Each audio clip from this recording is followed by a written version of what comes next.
Кыргызстандын ар бир жараны өз автоунаасын 2025-жылдын 1-январынан тарта милдеттүү түрдө камсыздандырууга тийиш болот. Эгер унаа камсыздандырылбаган болсо, айып пул салынат. Тагыраагы жеке жарандарга 3000 сом, юридикалык жактарга 13 000 сом деп белгиленген.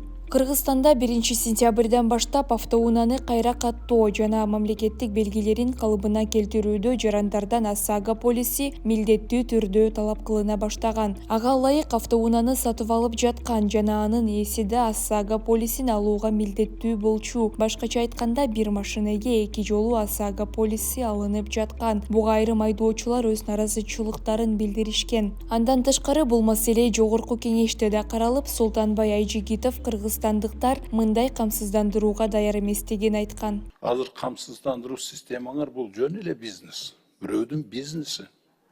Анан силер еще булардын бизнеси жүрбөй калса, обязательно деп туруп, милдеттүү түрдө деп туруп, ошон бизнесиге эле жардам берип атасыңар. А жөнөкөй кишинин эч кандай кызыкчылыгы бу жерде жок.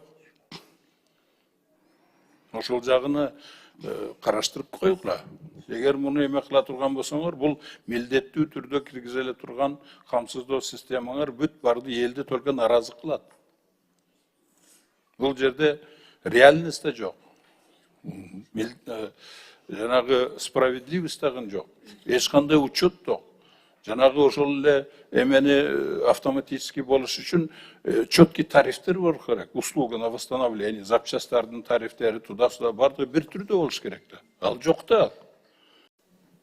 А эгер бейбечара болсо, вообще эле сеники эчтеке эмес экен деп коюшу мүмкүн. Понимаете, здесь кругом коррупцияга да жол ачып берип атасыңар. Даяр эмес. Ошондуктан бүгүнкү күндө милдеттүү түрдө киргизгенге камсыздоо системасыны мүлк жагынан да кыймылсыз мүмкүн, авто жагынан, башка жагынан да, даже ден соолукка байланыштуу камсыздандыруу системасыга милдеттүү түрдө системаны киргизгенге даярдык жок. Эч кандай. Жөнөкөй адамга пайдасы жок. Только бизнеске эмеси бар. Учурда сатыкка чыгарылган унаанын ээсинин ОСАГО полисинин мөөнөтү бүтө элек болсо, аны сатып алып жаткан автотранспорттун жаңы ээсине милдеттүү түрдө камсыздандырбоого уруксат берилди.